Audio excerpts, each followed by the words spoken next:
Admiral Marcus Blackwood stood on the command deck of his massive warship, looking out at the endless field of stars through the reinforced viewing ports. Behind him, thousands of crew members worked at their stations, managing the largest invasion fleet the Zephyrian Empire had ever assembled. 50,000 warships stretched across space in perfect formation, each one bristling with enough firepower to destroy entire cities. The admiral was a tall man with graying hair and scars across his face from decades of conquest. He had personally overseen the submission of 4 to 7 different alien species, and each victory had added another medal to his already heavy chest. Today would be his 48th triumph, and probably his easiest. Commander Jessica Hunt approached him with a data pad in her hands. She was young for her rank, but had proven herself in the recent conquest of the Met-Harry system. Her blonde hair was pulled back in regulation military style, and her green eyes showed the confidence that came from serving in an undefeated military force. "Sir, we have the final intelligence reports on the target species," she said, handing him the pad. Blackwood scrolled through the information with practiced ease. The humans of planet Earth were barely worth his attention. They had discovered faster-than-light travel only 50 years ago, making them infants compared to the Empire's 3,000 years of spacefaring civilization. Their total military consisted of perhaps 200 small ships, most of which appeared to be converted exploration vessels. "Pathetic," he muttered, passing the pad back to Hunt. "Why did the Emperor even bother sending a full invasion fleet? A single battle group could handle this." Lieutenant Colonel Emma Walsh stepped forward from her position at the intelligence station. She was a sharp-faced woman with brown hair and the kind of intense stare that made junior officers nervous. Walsh had spent months analyzing human transmissions and studying their primitive technology. "Admiral, the humans did something unusual when we sent our standard surrender demands," she reported. "Most species either panic and begin evacuation procedures, or immediately broadcast their submission. The humans did neither." Blackwood raised an eyebrow. "What did they do?" "They sent a single message back. Very brief. Their military leader, someone called General Robert Clark, simply said, 'Thank you for the advance notice. We appreciate the heads up. We'll be ready.'" The admiral stared at her for a moment, then burst into laughter. Several crew members turned to look at him, surprised by the unusual display of emotion from their normally stern commander. "They'll be ready," he repeated, wiping tears from his eyes. "Ready for what? To watch their world burn? To count how many seconds it takes us to disable their entire fleet?" But even as he laughed, something about the response bothered him. In his long career, he had learned to recognize the different ways species reacted to imperial demands. Fear, anger, desperation, bargaining, he had seen it all. But simple acknowledgement, as if the humans were confirming an appointment? That was new. Major William Cross, the fleet security chief, stepped up to join the conversation. He was a large, muscular man who had served as the admiral's personal bodyguard for over a decade. Cross had the kind of face that looked like it had been carved from stone, and he rarely spoke unless he had something important to say. "Sir, there's something else," Cross said in his deep voice. "Our long-range sensors have been picking up strange readings from the Sol system. Nothing we can identify clearly, but the patterns don't match any known technology." Walsh nodded in agreement. "I've been analyzing those readings too, sir. It's almost like they have some kind of sensor network we can't detect properly.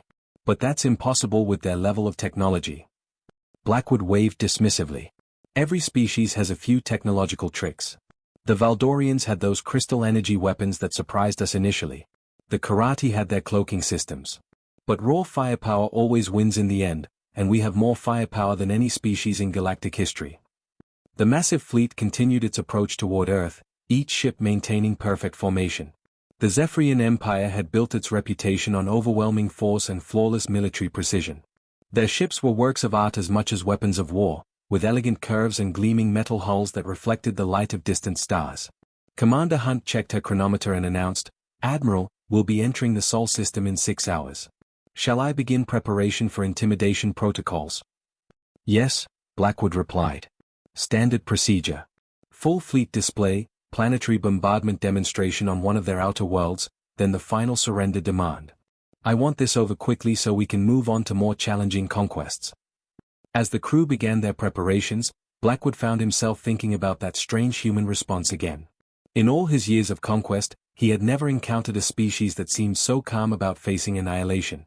Most civilizations either fell to their knees begging for mercy or went into a desperate frenzy trying to mount some kind of defense. But the humans had simply said they would be ready. Ready for what? He looked out at his massive fleet again, trying to imagine what any primitive species could possibly do against such overwhelming power. The humans had a few hundred small ships at most, while he commanded 50,000 of the most advanced warships ever built. Perhaps, he thought, they simply didn't understand what they were facing. Many primitive species had trouble comprehending the true scale of imperial power until they saw it firsthand. The humans would learn soon enough. The great fleet pressed forward through space, carrying the might of an empire that had never known defeat toward a small blue world whose inhabitants seemed remarkably unconcerned about their approaching doom. The space around Jupiter erupted in brilliant flashes of light as 50,000 Zephyrian warships materialized from hyperspace. Admiral Marcus Blackwood watched from his command bridge as his massive fleet took perfect formation, each vessel positioning itself according to centuries of military doctrine. The sight was magnificent and terrifying, designed to break the spirit of any species before the first shot was fired. Captain David Sterling sat calmly in his command chair aboard the human ship Meridian, watching the Imperial fleet's arrival on his main screen. He was a middle-aged man with graying temples and steady blue eyes that had seen many strange things during humanity's brief time among the stars. His crew worked quietly around him, monitoring the Zephyrian ships with what appeared to be casual interest. "That's quite a show," Sterling remarked to his tactical officer, Lieutenant Commander Helen Brooks. She was a red-haired woman in her 30s who had earned her position through exceptional skill with advanced sensor systems. 50,000 ships, Captain, Brooks reported, checking her displays. They're using standard Imperial Intimidation Formation 7 Alpha. Textbook approach for overwhelming a smaller force. On Earth, Admiral Patricia Newman coordinated humanity's response from the underground Strategic Command Center buried deep beneath the Rocky Mountains. She was a tall, serious woman who had spent her entire career preparing for exactly this moment. Around her, dozens of technicians monitored screens showing the positions of every ship in the solar system. "All observation posts confirm full sensor lock on the approaching fleet," she announced to her staff. "They are broadcasting on all frequencies, demanding immediate surrender of all human colonies and submission to Imperial rule." Colonel Andrew Mitchell, a thin man with sharp features who handled communications, looked up from his station. "Admiral, they're giving us exactly 24 hours to respond, then they'll begin what they call compliance actions." Newman nodded without emotion. "Acknowledged. Continue passive monitoring. All ships maintain current positions and await further orders." The human defensive fleet looked pathetically small compared to the Imperial Armada. Fewer than 300 vessels hung in space around Earth and Mars, most of them appearing to be converted civilian ships with basic weapons added as an afterthought. To any military observer, it would seem like humanity was barely even trying to mount a defense. Commander Jessica Hunt studied the tactical displays aboard the Imperial flagship with growing confusion. She had participated in dozens of conquests, and by now the target species should be showing clear signs of panic. Ships should be fleeing to the outer system, evacuation procedures should be underway, and their leaders should be broadcasting desperate pleas for mercy. Instead, the human ships continued their normal patrol routes as if nothing had happened. Some were even conducting what appeared to be routine maintenance operations, completely ignoring the massive threat that had just appeared in their star system. "Sir," Hunt reported to Admiral Blackwood, "the humans aren't reacting according to any known pattern. They're not evacuating, not repositioning for defense, not even acknowledging our presence beyond that initial message." Blackwood frowned as he studied the displays. Perhaps they're in shock. Some primitive species freeze up when confronted with superior force. Give them time to process what they are seeing. Lieutenant Colonel Emma Walsh monitored communications from her intelligence station, trying to understand the strange calm that seemed to have settled over the human response. She had expected frantic military communications, evacuation orders, desperate attempts to contact other species for help. Instead, human communications traffic appeared completely normal. "Admiral," Walsh reported, "I'm intercepting routine civilian transmissions from Earth. Weather reports, sports scores, entertainment programming. It's as if they don't even know we're here." Major William Cross, the security chief, double-checked the sensor readings from his station. Something felt wrong about the entire situation, but he couldn't identify exactly what was bothering him. The human ships were exactly where they appeared to be, doing exactly what they appeared to be doing, but his instincts told him there was more to the situation. "Sir, permission to speak freely," Cross said to the Admiral. "Granted. In my experience, when something seems too simple, it usually is. No species has ever reacted to our arrival with this level of indifference. Either they're much more primitive than we thought, or what, Major? Cross hesitated. Or they know something we don't. Blackwood considered this for a moment, then shook his head. Impossible. Our intelligence is thorough and accurate. These humans barely achieved faster-than-light travel 50 years ago. They have no allies, no advanced technology, no military experience beyond small conflicts among themselves. As the hours passed, the Imperial fleet began its intimidation procedures. Massive energy beams lanced out from the Zephyrian ships, striking the surface of one of Jupiter's moons and vaporizing several square kilometers of ice and rock. The demonstration was intended to show the humans exactly what would happen to Earth if they continued to resist. Captain Sterling watched the light show with mild interest. Impressive firepower, he commented to his crew. They certainly know how to put on a display. Captain, reported his communications officer, Lieutenant Tom Harris, we're receiving another surrender demand from the Imperial flagship. They want our response within 6 hours. Any word from Strategic Command? Admiral Newman sends her compliments and asks that we maintain current positions. She says the demonstration phase should conclude shortly. Sterling nodded and settled back in his command chair. Around him, his crew continued their routine duties with the same calm professionalism they had shown since the Imperial fleet arrived. To any observer, it would appear that humanity was either completely unprepared for what was coming, or utterly confident in their ability to handle the situation. Admiral Blackwood stared at his tactical displays, trying to understand why he felt so uneasy about what should have been a routine conquest. The humans continued to behave as if facing annihilation was simply another day at the office, and that worried him more than any desperate defense could have. The meeting took place aboard the human vessel Reasonable Discussion, a ship that looked remarkably ordinary compared to the massive Imperial warships surrounding it. Ambassador Lisa Thompson waited in the main conference room, reviewing her notes one final time. She was a woman in her 40s with brown hair and calm gray eyes, wearing a simple blue diplomatic uniform that seemed almost casual compared to the formal military attire of her guests. Admiral Marcus Blackwood entered the room with a full security escort, including Major William Cross and Commander Jessica Hunt. The Admiral wore his dress uniform covered in medals from countless conquests, and his face showed the stern confidence of a man who had never been denied anything he demanded. I am Admiral Marcus Blackwood of the Zephyrian Empire, he announced formally.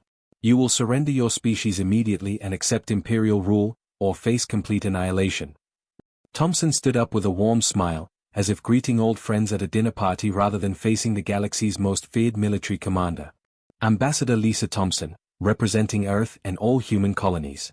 It's a pleasure to meet you, Admiral. Can I offer you something to drink? Coffee, perhaps?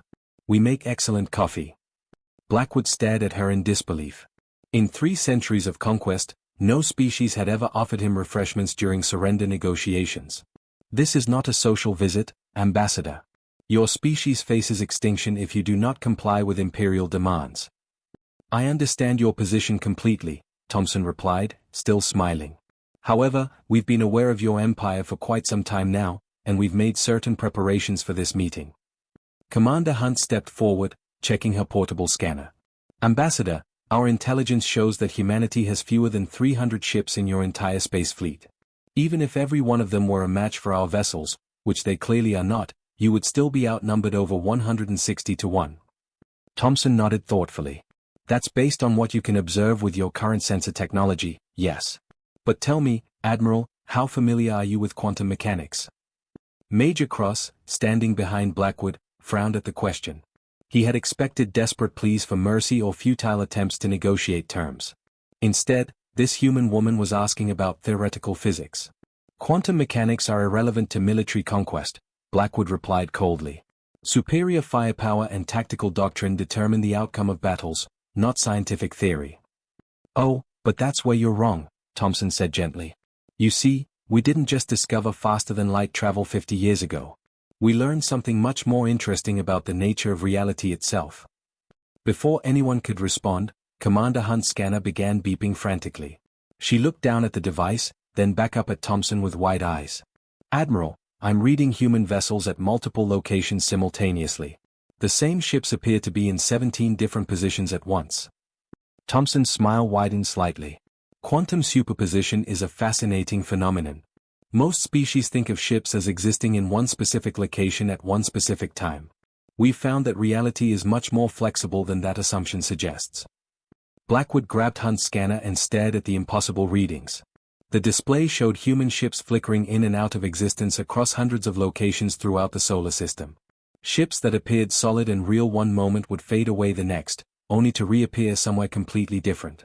"This is some kind of sensor malfunction," he declared. "Or a clever illusion designed to confuse our targeting systems." "I'm afraid not," Thompson replied. "You see, we've learned to work with quantum mechanics rather than against them. Our ships exist in probability states until observation collapses their wave functions. They're everywhere and nowhere until someone tries to target them." Major Cross stepped forward, his hand moving instinctively toward his weapon. "What exactly are you saying, Ambassador?" "I'm saying that your intelligence was correct about our technological development, but incomplete about our understanding of fundamental physics. We may have achieved faster-than-light travel only recently, but we've been studying the quantum nature of reality for much longer." The conference room fell silent as the implications of her words sank in. Admiral Blackwood had conquered dozens of species with advanced technology, but he had never encountered anything that challenged the basic assumptions about how the universe worked. Commander Hunt continued monitoring her scanner, watching as human ships appeared and disappeared across impossible distances. "Admiral, the readings are consistent across all our sensor networks. Whatever they're doing, it's not an illusion or equipment failure." Thompson walked over to the room's viewing port and gestured toward the space outside. "Admiral, would you like to see our actual defensive fleet?" Blackwood looked out the window and saw what appeared to be the same small collection of human ships he had been observing since his arrival. Nothing seemed different, yet his senses insisted that thousands of vessels existed in quantum superposition around every Imperial ship. "This is impossible," he muttered. "No species has ever mastered technology like this." "That's because most species approach quantum mechanics as something to overcome or control," Thompson explained. "We learn to cooperate with it instead. The universe is much more accommodating when you work with its natural properties rather than trying to force it to behave according to your expectations." Lieutenant Colonel Emma Walsh, monitoring from the Imperial flagship, contacted Admiral Blackwood through his communication device.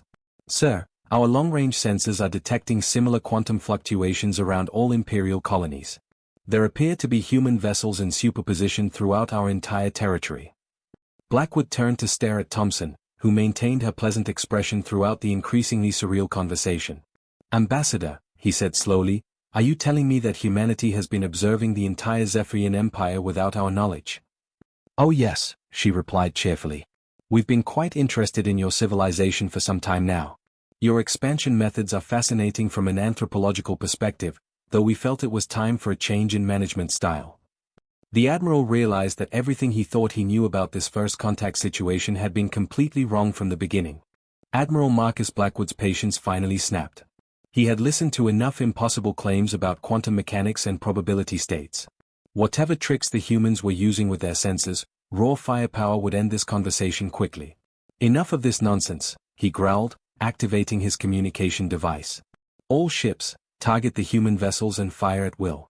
Show these primitives what happens when they waste the Empire's time." The response was immediate and overwhelming. 50,000 Zephyrian warships opened fire simultaneously, unleashing enough concentrated energy to crack planets. Brilliant beams of light streaked across space toward every human vessel in the system.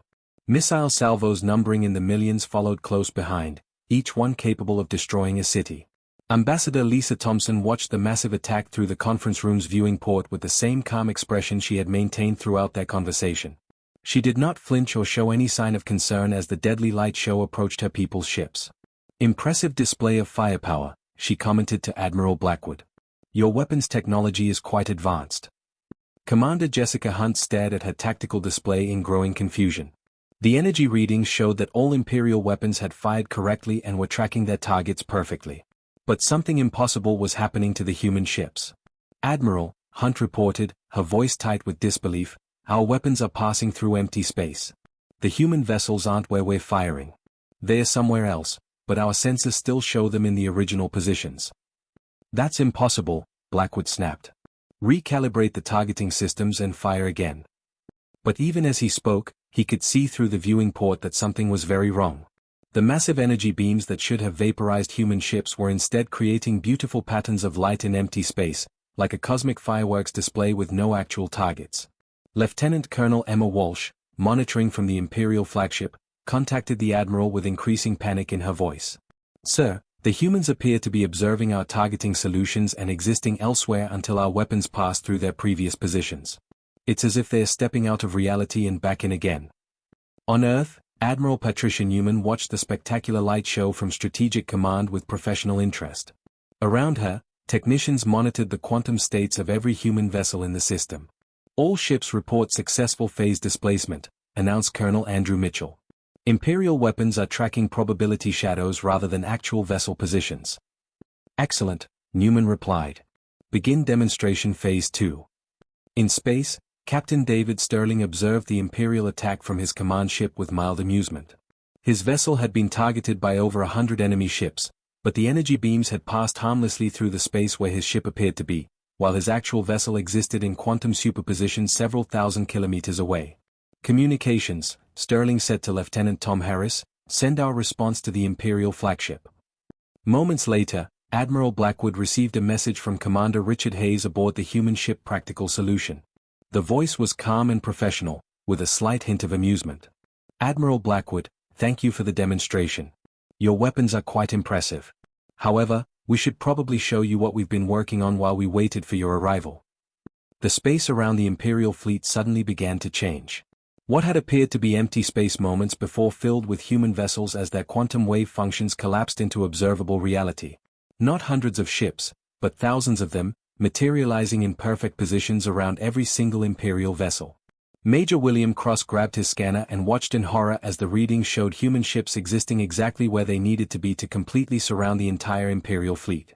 "Sir, they're everywhere. Every one of our ships is surrounded by at least 10 human vessels."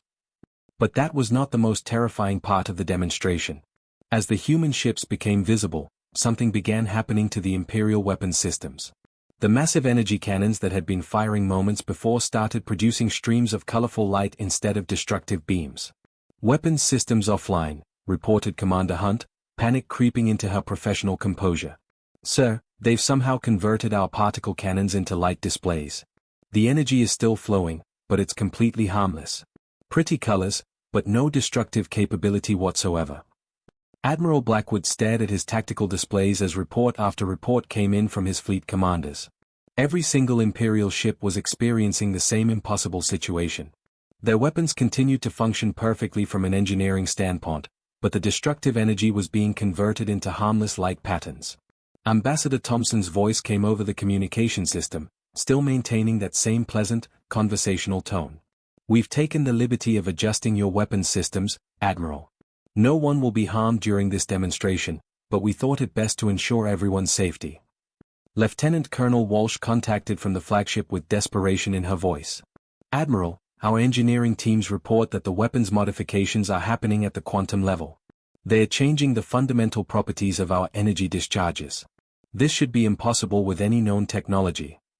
On the human ship Meridian, Lieutenant Commander Helen Brooks monitored the Imperial fleet's growing confusion with professional satisfaction. "Captain, all Imperial vessels are now operating under our quantum management protocols. Their weapons are fully functional but limited to non-harmful energy emissions." Captain Sterling nodded approvingly. "Excellent work. Communications, send our final message to Admiral Blackwood." The message that reached the Imperial flagship was brief and to the point. "Admiral, we hope this demonstration has been educational. Your fleet is now operating under human oversight. Please prepare for new management protocols." In less than 30 seconds, the greatest military force in galactic history had been rendered completely powerless by what appeared to be casual manipulation of the fundamental laws of physics. The humans had not destroyed a single Imperial ship or killed a single crew member, but they had made it impossible for the Empire to cause any harm. Admiral Blackwood found himself facing a situation no military manual had ever prepared him for: total defeat without a single casualty. Admiral Marcus Blackwood sat in his command chair, staring at communications equipment that no longer belonged to him. Every system on his flagship now displayed a small human symbol in the corner of each screen, indicating that the Dominion's Edge was operating under what the humans politely called administrative oversight. The quantum transmission to the Imperial homeworld crackled to life, and Emperor Vextar's angry face appeared on the main screen. The Emperor was an imposing figure with dark purple skin and 4 arms, each one ending in razor-sharp claws. His red eyes blazed with the fury of a ruler who had never heard the word defeat applied to his forces. Admiral Blackwood, explain to me how 50,000 ships have been neutralized by a primitive species that discovered space travel 50 years ago, the Emperor demanded, his voice echoing through the bridge. Blackwood looked around at his crew, all of whom were watching the conversation with expressions of shock and disbelief. Commander Jessica Hunt stood nearby, still holding her scanner that continued to show impossible readings. Major William Cross remained at his security station, though there was nothing left to secure. Your Majesty, Blackwood began carefully, they didn't destroy our fleet. They simply took control of it. Every weapon system, every communication array, every life support system now operates according to their specifications. We can breathe and move freely, but we cannot fight or leave. Impossible, the Emperor snarled. No species possesses such technology. That's what I thought too, Your Majesty. But these humans understand quantum mechanics in ways that our science cannot explain. They exist in multiple locations simultaneously, they can modify the fundamental properties of energy itself, and they appear to have been observing our entire empire for decades without our knowledge. As if to demonstrate the point, a new voice interrupted their conversation. It was calm, professional, and entirely too cheerful for the circumstances. Your Majesty, this is Ambassador Lisa Thompson representing humanity. I apologize for interrupting, but I wanted to personally inform you that there has been a change in galactic administration. Emperor Vextar's 4 eyes widened in shock. The communication was supposed to be on a secure Imperial channel that no outside force could access. Yet this human woman was speaking as if she had been invited to join the conversation. How are you accessing this transmission? He demanded. Oh, we've been monitoring Imperial communications for quite some time, Thompson replied pleasantly. We found your expansion methods fascinating from an anthropological perspective, but we felt it was time for some improvements in management style. While this conversation continued, similar scenes were playing out across the Empire's 847 star systems. On the Imperial world of Corlex Prime, Governor Victoria Clark was meeting with Ambassador James Miller in her private office. Miller had somehow bypassed all planetary defenses, walked through multiple security checkpoints, and appeared in the most secure building on the planet without triggering a single alarm. Governor Clark, Miller said with a polite smile, I wanted to personally inform you that humanity will now be handling administrative duties for this system. Your people will be well cared for, your economy will continue to function, but military operations are now concluded. Clark stared at him in amazement. She was a veteran administrator who had governed 3 different conquered worlds, and she had never seen anything like this casual efficiency. How did you get past our security systems? Quantum mechanics, Miller replied, as if that explained everything. We exist in probability states until we choose to be observed. It makes travel much more convenient. Similar conversations were happening on every major Imperial world. Human ambassadors appeared simultaneously in throne rooms, government buildings, and military command centers across the galaxy. Not invasion forces or occupation armies, but small groups of polite diplomatic staff who simply informed local leaders that humanity would now be managing galactic affairs. On the Imperial capital world of Zephyr Prime, the scene in the throne room was particularly surreal. Ambassador Robert Hayes stood before Emperor Vextar's massive throne, speaking with the same casual tone one might use to discuss changing office procedures. Your Majesty, we want to assure you that this transition will be as smooth as possible, Hayes explained. Your people's welfare is our primary concern, and we believe the galaxy will benefit from a more cooperative approach to interstellar relations.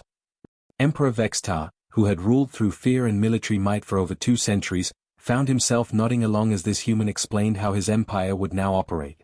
The strangest part was that it all seemed perfectly reasonable. What about our military? The Emperor asked weakly. Your armed forces will continue to exist, but they'll be focused on peaceful activities like exploration, disaster relief, and scientific research. We've found that former conquest fleets make excellent emergency response teams once their weapons are properly adjusted.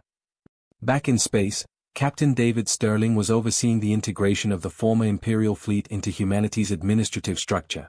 The massive Zephyrian ships would continue to patrol their assigned territories, but now they would be ensuring the safety and prosperity of their populations rather than conquering new worlds.